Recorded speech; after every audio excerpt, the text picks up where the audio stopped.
Hello everyone, আসসালামু আলাইকুম। পরিমাণ মতো পানি ঢেলে নিন।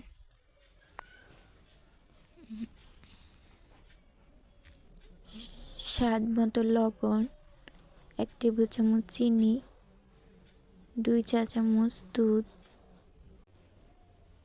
1 চামচ তেল দিয়ে দিব।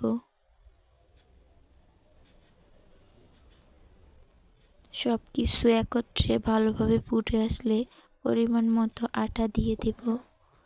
ভালোভাবে সিদ্ধ করে নিব।